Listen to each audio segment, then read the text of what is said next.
Voilà, c'était Goldorak. En tout cas, si vous aimez, que vous êtes un petit peu curieux, vous ne connaissez pas, en fait, Goldorak, alias Magazor Z, a été créé en 1975 par le réalisateur, le créateur qui s'appelle Maître Gun. C'est lui qui a fait découvrir le dessin animé japonais, en tout cas, qui est arrivé en France. Au départ, on peut dire que nous, les Français, en tout cas, bah, les mangas, on ne connaît pas très bien, hein.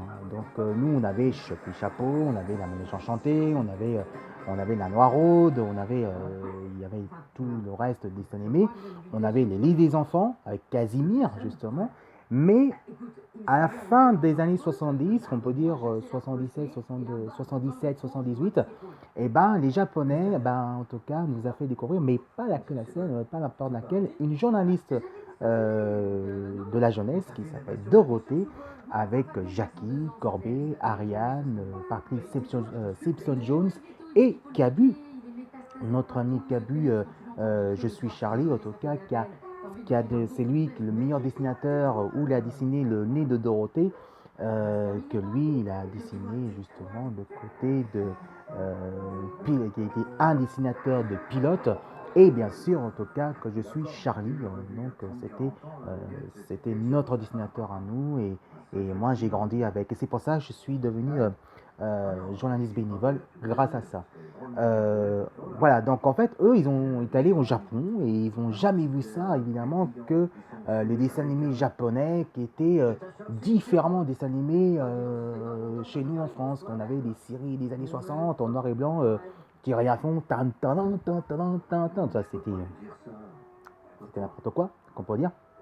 Mais en tout cas, en 77-78, en tout cas, là, le dessin animé japonais est arrivé chez nous en France. On avait Abator, on avait évidemment Ulysse 31 qui est arrivé un peu plus tard, on avait Cobra, Abator et Goldorak. Et donc Goldorak est arrivé chez nous en 78. Et c'est là qu'on a découvert que la première fois, tout le mercredi après-midi à 16h30 sur Antenne 2, et bien sûr l'émission de Récréa 2, et bien en tout cas, ça y est, les animés japonais, les mangas sont nés, évidemment. On peut dire que chez nous en France, on est le deuxième pays d'adoption côté du Japon. C'est pour ça que nous, on est très culturel japonais, en tout cas qu'on adore ce dessin animé, que ce soit les mangas, que ce soit côté le look, par exemple le look de notre chanteur préféré de J-Rock, qu'on soit aussi côté, par exemple, les jeux vidéo japonais comme Street Fighter, qui est pour nous le meilleur jeu de bande d'arcade depuis les années 90. Et on avait aussi le plus beau jeu, c'est Street of Rage 1, 2 et 3 qui était le plus beau jeu. On avait Mario Bros aussi des consoles avec la NES. Et donc ça c'est dans les années 80. Et le dessin animé est arrivé vers les débuts des années 80. Donc on avait Goldorak, on avait Abator, parce que Abator c'était en 78 aussi qui est arrivé. Après c'était Goldorak et il y avait Cobra qui est arrivé vers des débuts des années 80. Et en 80 on avait Ulysse 31. Donc c'est pour ça que Goldorak est arrivé et c'est là qu'on a découvert le meilleur dessin animé de notre enfance des années 80. C'est pour ça que nous, à l'époque, avant les années 80, on n'avait pas les dessins animés japonais, on n'avait que des dessins animés, notre dessin animé français en tout cas, avec Chapi Chapeau, La Main Enchantée, La Noiraude, notre mission de jeunesse préférée et qui est toujours parmi nous, en tout cas dans notre cœur, Casimir. Et après, c'est arrivé par les animés japonais. Alors, il faut dire qu'au départ, que les animés japonais, c'était pas vraiment réservé pour les enfants. Parce que c'est vrai qu'on a découvert qu'en tout cas, que le dessin animé japonais, en tout cas, c'était réservé plus proche, côté assez proche, au public plus large, des adolescents entre 12, 16, 18 ans.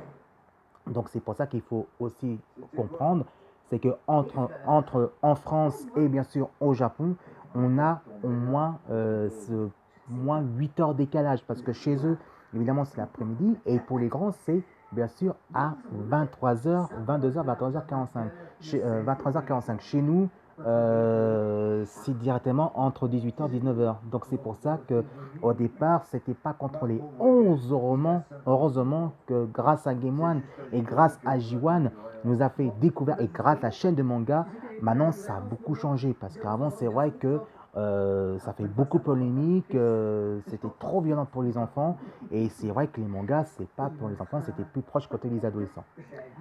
Alors maintenant, vous savez qu'aussi il y a les Super Sentai. comme par exemple XOR, comme par exemple évidemment les Bioman, hein, même les inconnus, il a fait des parodies des Bioman aux versions inconnues que je vais vous faire découvrir tout à l'heure.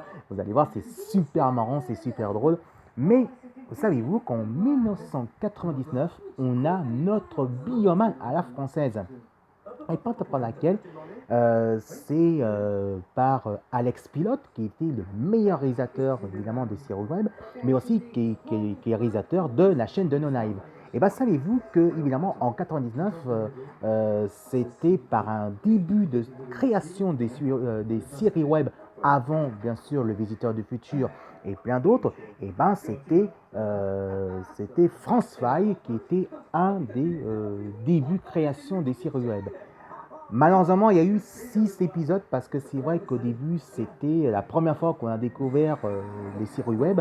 Mais en tout cas, ça a bien marché. On peut dire que même encore sur YouTube, on parle encore. Malheureusement, ça ne peut pas se faire parce qu'évidemment, c'est clair que France 5 maintenant, il faut regarder sur YouTube et ils ne vont pas faire la suite parce que maintenant, ils ont besoin d'autre chose. Maintenant, ils sont plus s'occuper de la chaîne de No Live et ils ont beaucoup de travail à faire. Donc, on ne peut pas faire, évidemment, ils ne pourront pas refaire justement France 5. Mais c'est dommage parce que pour moi, France 5, c'était notre première série web, les billes en mal à la française. Et en plus, vous allez découvrir en tout cas la chanson à la française. Ils ont fait, il y a un qui a fait la parodie à sa façon de Bernard Minet, mais c'est vraiment très beau et le texte il est vraiment génial, il est vraiment marrant. Vous allez découvrir le générique à la fin.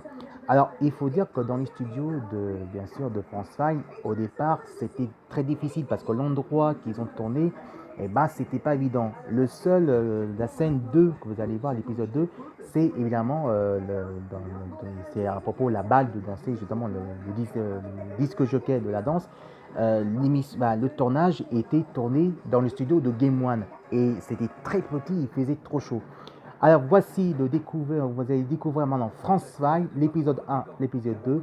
Et si vous aimez Ultra Geek, message sur Facebook, vous marquez juste fait avec ton mot et vous regardez ma vidéo avec des animés et des séries, un petit peu des séries web, évidemment. Et si vous aimez, envoyez plein de commentaires. Allez les France 5, c'est à vous, on compte sur vous. Voici France 5 à la française, les Bioman à la française, l'épisode 1, l'épisode 2. On se retrouve juste après.